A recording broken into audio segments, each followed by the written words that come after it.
I'm Shawna Rosner, your host of In-House Counsel Chronicles. Today, my guest is Jen Noble. Jen graduated from The Ohio State University Fisher College of Business and attended Cleveland State University School of Law. She has been practicing law in the area of employee benefits since 2010 and is Senior Employee Benefits Counsel for Ford Motor Company. Welcome to the podcast, Jen. Thank you, Shawna. Happy to be here. I'm so excited to have you. Jen and I met, I was working with you, I think it was pre-pandemic, so probably 2018, 2019, right? I And think it was. you were one of the few people I met in person before 2020. We met for a cup of Yeah. coffee near your home. And one thing I totally remember is how embarrassed I was because I didn't pay for your cup of coffee. I was just letting you stay there. I don't know if you remember that, but I totally do. But I love speaking to you and I'm really excited. I knew at the time when we spoke back then, you had aspirations to go in-house and I'm really excited to talk to you about that. Yeah. Yeah. Wow, I So forgot all about that. one of those things I just could never forget. What made you decide to go to law school in the first place? Just curious. Oh, geez. It's not the great story. I guess I loved watching lawyers on TV, which is not at all what my life looks like. But, as a kid growing up, I loved like Ally McBeal, and then, Legally Blonde came out and I was like, this is what I want to do. And so when I went through undergrad, I fell in love with psychology. I took a lot of psychology courses and majored in that as well as business. And so when I got to graduation, I was really between like, should I go on and be, a counselor, or do I go to law school? And my parents were like, you'd always talked about law school. You should do it. You can always switch later if you want to. And off I went. So here I am, not living like Ally McBeal or Elle Woods, but Right. So in those yeah. shows, they were litigators, I think, correct? Yes. And you're in Yeah. employee benefits, executive compensation. How did you get Yep. into that area? Yeah, so I went through law school. I summered at Jones Day. And then when I started at Jones Day as a first year, the program was structured for 6 months. You kind of float around to their different practice groups to get a feel for what you wanted to do. I quickly learned I did not want to do litigation. It was not my personality to just spend every day in conflict and confrontation with people. And that just did not seem, desirable to me. And then spent a lot of Was time in smart. M&A. I did that. I did that route, and here I am because that's the route I. Yeah, I mean, it's brutal, to think about.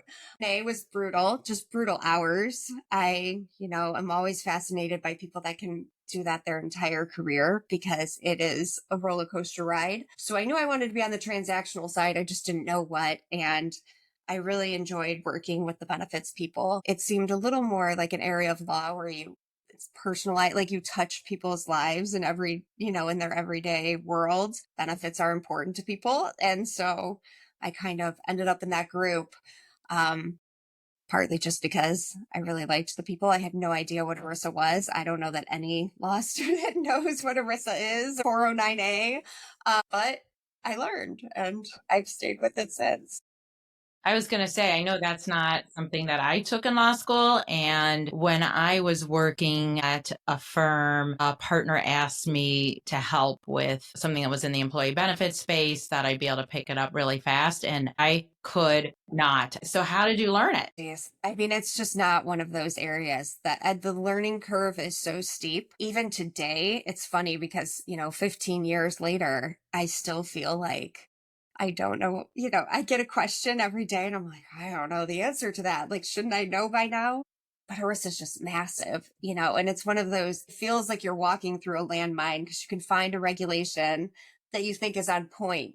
But there's another one over here that completely contradicts the one that you just found. And so every day is a learning experience. I don't know that I'll ever learn ERISA 100%, but you find the regs and you seek help as you need it. And yeah, it's Tell us, for those that might not know, what ERISA stands for.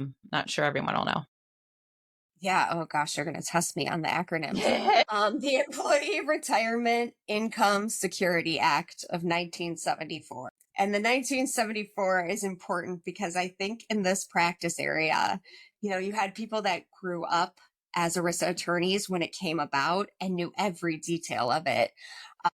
But 1974, those people are long gone now, right? They're retired. And so it's become an area where it's really hard to find people that aren't at retirement age that know it inside and out. And so for younger, attorneys or law school students listening, it's a good area to go in because we need people.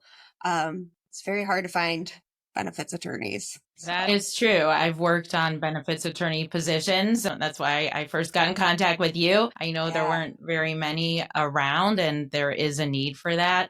So when you have questions at this point, and there's a lot of people that are kind of aging out, where do you get the answers? I have outside counsel that I rely on for some hyper technical questions, but I have thought about that because he is probably planning his retirement in the semi near future.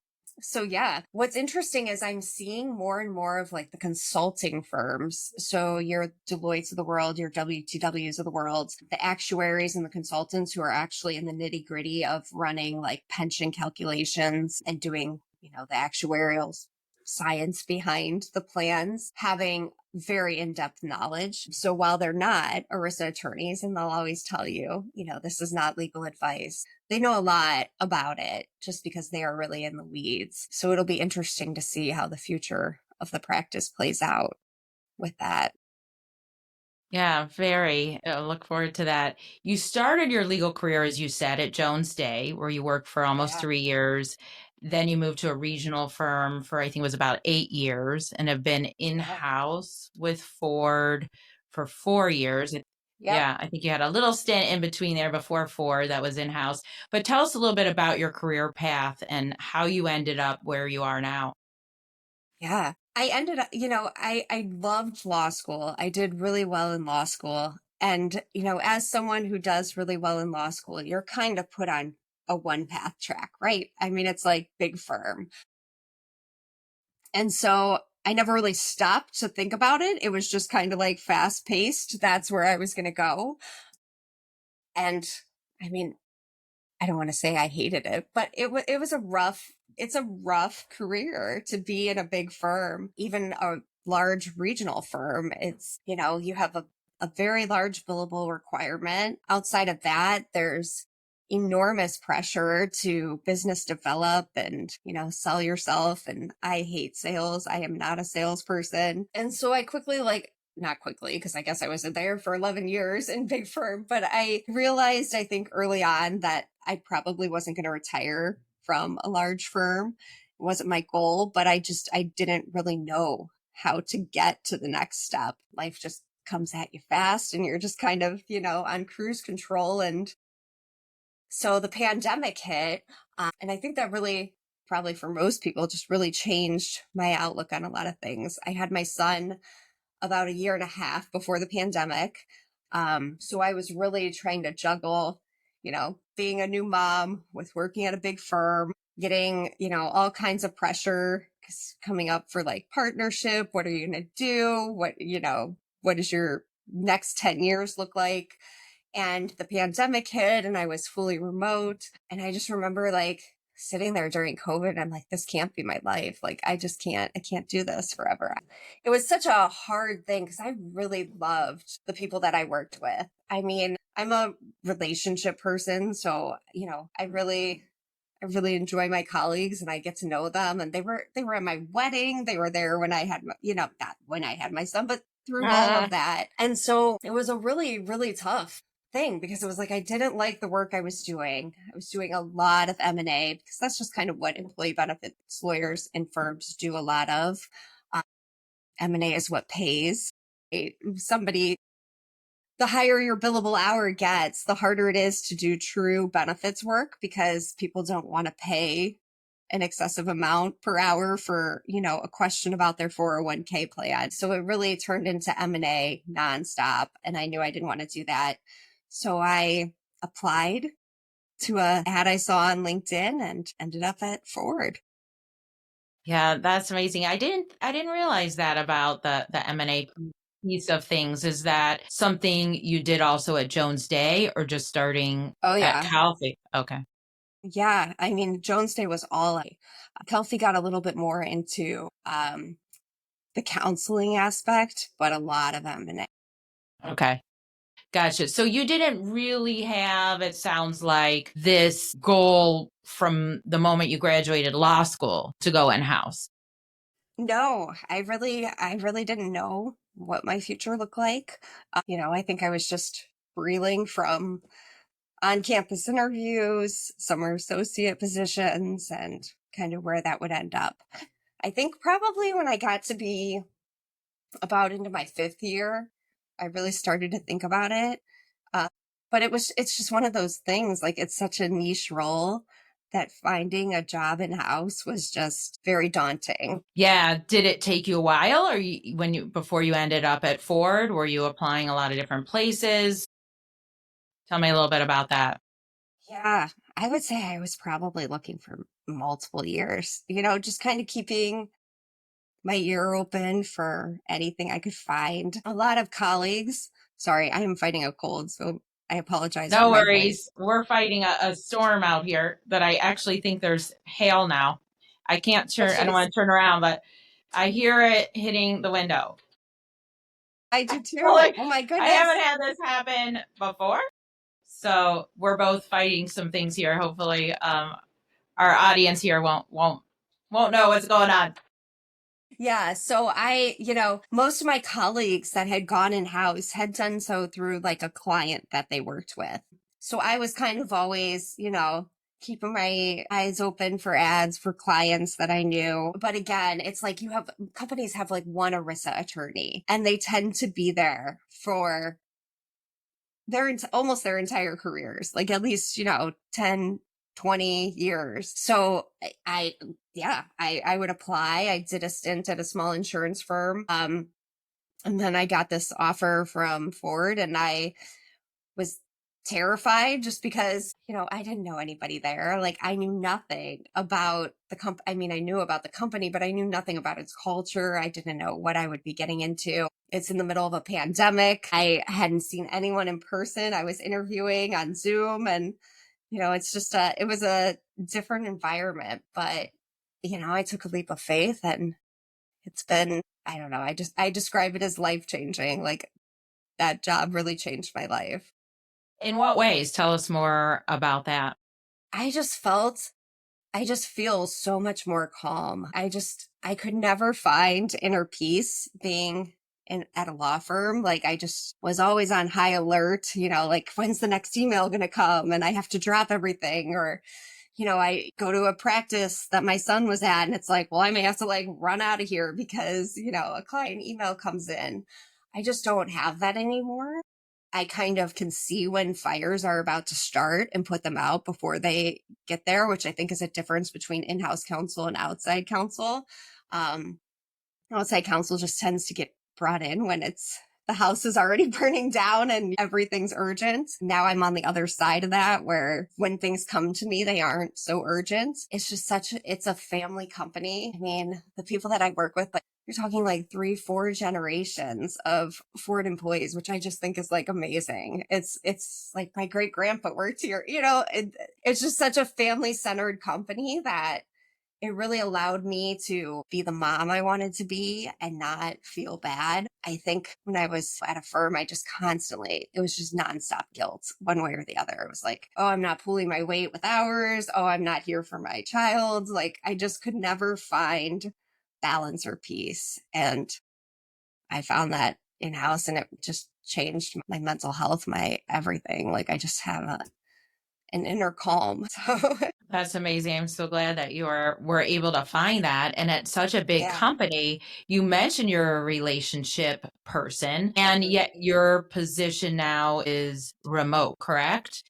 it is. Are Yes. you with other people and how do you build those relationships mostly remotely? Yeah. So when I started, the nice thing about it was at the time they were completely remote still. And that was the case probably almost a year in to what I was when I started. So everyone was on WebEx, no one was in the office. I wasn't missing out on, water cooler talk or anything like that. Everyone was just remote. And so it just made things easy. And I think I just have the personality that I can connect with people even if I'm not in front of them. I enjoy, relationships with my colleagues of getting to know them. I know about their families, their kids. I took the time to do that. And I always had my camera on because I wanted them to because I wasn't there and they didn't work with me before, get to know me. And it's funny because they do a bring your child to work day every April. And I actually just went in last Thursday with my son and they put on all this programming. But when I took him 2 years ago, people recognized me, just who had never met me in person, but they were like, "Oh, I know you because I talk to you all the time. I recognize your voice, or you're always on camera." And so it just kind of made it seamless. And so I think also just the role, right? Like I went from being outside counsel where I was never sitting with my clients either, to kind of in-house where I'm not sitting with them now, but and just always being, I just have an open door, open Zoom policy, I guess, right? If they ever have a question, just message me and I'm around. I don't, set specific times of when people can, or take time to respond to them. I'm pretty open. And so I think that helped build a lot of trust of just really being available. It I love runs that. seamless. Yeah, I love that you said, you had your camera on all the time. I think that that is the way to build rapport with your fellow workers and your clients. And it can, you're just proving it can be done. Yeah. So I like I, that. I You have don't to know. put I the effort mean, in. yeah, I know it's not for everybody. I know there's other people who don't, remote doesn't work for them, but it always worked for me. That's So great. What do you think the best training you had was for being an in-house lawyer? Or one was of there the, not I, any training?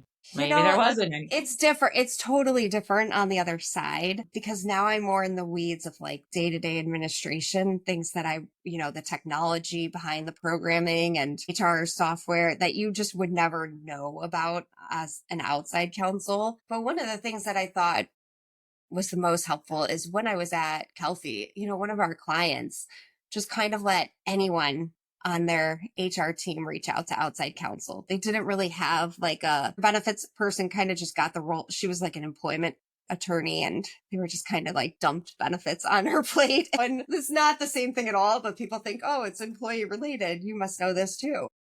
So I was really getting to work with everyone, from the recent college grad to, the seasoned pro, at a director level. And that is what I do now too. So I really think that helps me be able to explain employee benefits law, in the most simplistic way that people can understand it. Um, and it's funny because the recruiter that the Ford recruiter, their in-house recruiter, when I talked to her that first time, she called me after I put in the application and she was just like, "You're the first person that I've talked to that I actually can understand what it is this role is for." I didn't, I'm reading these things on a piece of paper that somebody gave me as the job description, but I didn't know what they meant. And so I think that really helped me because I was dealing with people who were very, very new to the benefits in HR world and having to kind of explain very complex laws and regulations to them. And how big is your team now in the employee benefits legal team at Ford? It's just me. Yeah.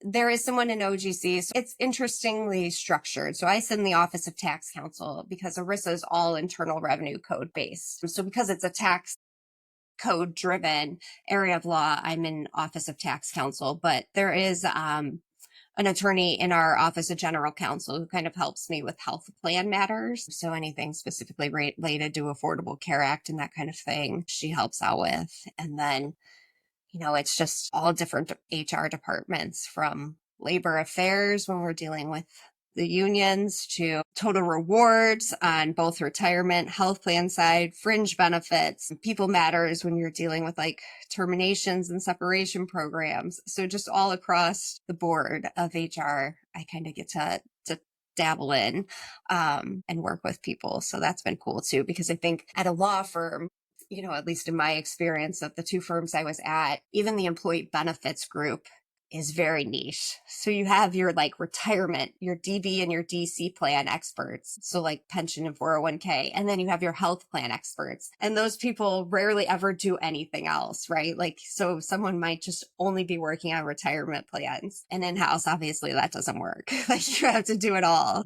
which has been great though, because it's been such a great learning experience. And I really do think seeing things from the other side is just so helpful. I'd recommend any law firm attorney to try to go in-house for a little bit just to understand what it is, their clients are dealing with. Because outside counsel, it's just so hard to be practical. I think you're just trying to be hyper technical. Like, here's the perfect, correct answer. But that doesn't work in the real world all the time. And so until you have insight into that, it's really hard. It sounds like you like the fact that you have kind of more variety where you are. Is there something you like most about your current position?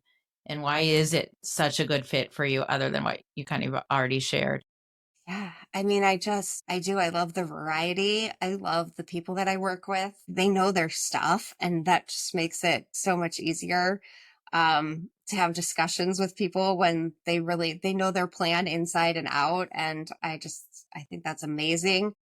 I like being on the other side where you see problems before they occur, rather than just trying to solve a problem that's already blown up. It's just a different, strategy and way of thinking. And I like it better, to prevent a problem than have to like try to fix one that's already happened. But That makes sense. yeah, I think it's just a better fit personality wise too. Like I prefer to be a problem, like to prevent it from happening than to solve it after it's happened. Sure. So I want to switch gears just for a few minutes. We know AI is such a hot topic these days. How has or do you think AI will have an impact on the day-to-day work of employee benefits attorneys? So it's funny because every time I try to ask AI a question, when I get this really like complex question, it tells me to consult my ERISA attorney. And I'm like, well, I am the ERISA attorney, so this is not helpful. That's hilarious. But it will sometimes guide me to the right regulations. Like it will sort of pool the right sources that I can go then and check. It's great for writing emails or letters. I think sometimes depending on your audience, right? If I'm drafting a letter that's going to go to a participant in a plan, it can really help make it more reader friendly, or, take out my legalese, that kind of thing. That to me, it's a letter that reads very clearly, but it may not be to our 85-year-old participant who's got a question about their retirement plan. And so it really does help, I think, in that way. But that's how I use it, really, is to draft an email. Or it could be good at like, hey, give me a standard provision that would be, in a stock purchase agreement that would address XYZ. And it can usually pull something up for that too, that you could then tweak. But as far as answering my complex ERISA questions, it has not helped me very much. Right. See, it's even too complex for AI. That's so interesting. But so there's nothing really in employee benefits that you see that AI will kind of take over tasks. I mean, maybe someday, I don't know. Maybe as it gets refined, other than it can draft participant communications, and help you kind of structure that. But again, the reality is we kind of already have a lot of drafts of that, right? A lot of, what lawyers do, right, is you start with like last year's plan amendment and you just tweak it. So I don't know. It'll be interesting to see. I'm waiting for the day that it doesn't tell me to consult myself. So Right. Once you teach it, you got to teach it more. Then it'll know more. yeah, I know that they say that, but then I'm like, well, how is this helpful if I have to teach it? What to That's say? right. But That's right. maybe I You're just just don't know helping how to maybe use the it right. next generation, maybe. Yeah, Yeah. yeah. I'm going to switch gears again, as I know you carve out time. I don't know how, but to volunteer in your community or in the community at large. What are you involved in and why? Yeah. So I am a trustee member for the Northeast Ohio Ronald McDonald House Charities. And I got involved with that. Just, I had my son and he had a stint in the NICU after he was born. And I learned that there was this Ronald McDonald room in the hospital. So when he was staying and I had to leave because, insurance kind of boots me out of there after 2 days, they were like, hey, there's this free room in the hospital, like right here, that Ronald McDonald sponsors. And they had meals, they had like a place to shower, a place to sleep. So I knew I really wanted to get involved with that. And it's been great. I love cooking at the house, like preparing meals for the families that stay there. So I will frequently cook at the Cleveland house. And then I participate, we have like a local families group for the near west side of Cleveland. So I'm on the board of the Near West Family Network, and it's a lot of putting on events for, kids in the community. So we had our annual Easter egg hunt, and I was the Easter bunny. I'm like walking through Ohio City in an Easter bunny costume. But it was great. And so through that, I had wrote a grant through Neighbor Up, which is part of like the Cleveland Foundation sponsors this grant program called Neighbor Up for neighborhoods in Cleveland to help like grassroots organizations throw events and do different things to bring the community together. So I had won a grant to do we did a winter dance party and then a summer like block party. And then through that, I joined the committee to review the grants. And that was just I thought that was so cool. Like I got to learn about neighborhoods in Cleveland that I knew nothing about, and just watching these residents that, care so much, and they're throwing these amazing events to bring their community together to help solve a problem. So that's been really cool. So yeah, I don't know. I like to do things that I feel have an impact, especially on like families and kids in my community. Well, we're lucky to have you in our community. It's like you're doing some really great things, and glad that you are. Any advice that you have, like if you were going back to, let's say, your younger self when you just graduated from law school, what would you tell yourself? Now, you didn't know then. Probably to relax a little bit. As the course of my life has gone on, I would give myself that advice at every stage. I think we get so caught up in worrying about the future and like what's going to happen, like where am I going to work? What am I going to do? That, I think I missed some moments to be present because I was just always so like anxious and striving for the next thing. I think over at least my career, my small career of, I don't know, 15 years now, it's like things just work out the way that sounds hokey, but honestly, like my life has just worked out exactly how it was supposed to be. And you find your fit, and I spent so many years and just anxious and worrying about it. And I don't know, it was unnecessary anxiety because it will work out. I think that law school, I don't know. It's such a different world. Like I think of law school now and I'm like, man, what would I have done with like Chat GPT? Like I could have, learned how to write these amazing essays, or I don't know. It's just a different world, but I spent so much time stressed and worried. And, even everyone I graduated with, they're all doing fine. Like it all works out. And not to Sometimes you like just need get it. too caught up in that. Yeah. Right. You just need the perspective. And sometimes it takes time to Yeah, get that perspective. that's Yeah, true. Hindsight is right. 2020, right? For sure. Where do you see yourself in the future? I mean, you're still, just 15 years out. You see yourself staying where you are in-house. Yeah. That's yeah.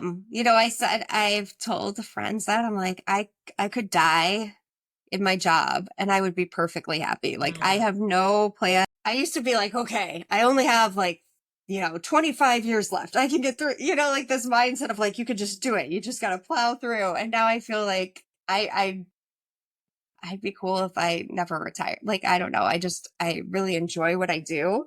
So now it's not like I'm counting down days to retirement or to a career change.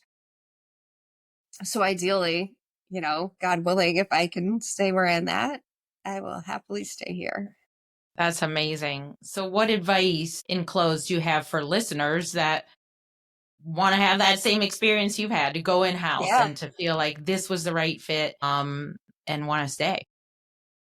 Yeah. I mean, you just have to be open to anything. Like I said, I knew nothing about the culture. I replied to a LinkedIn ad. I had no connections. I mean, connections are important, but I think sometimes people get a little too hung up on that of like, oh, well, I don't know anyone. Like, this isn't going to work out. Or I read an interesting statistic, like, especially for women, that if we don't meet every bullet point on a job posting, they won't even apply. And I think ignoring that, because I think everyone hiring realizes that like finding someone who could do every single thing from day one is probably not practical, and it's a learning experience. So go for it. Don't let that deter you. If you see an opportunity, take it and just kind of trust your gut. Like I trusted my gut. I took a leap of faith, and I mean, I talked with you through it. You knew where like my headspace was, but my gut was telling me it was the right thing, and I just went for it, and it worked out. So sometimes you gotta just trust that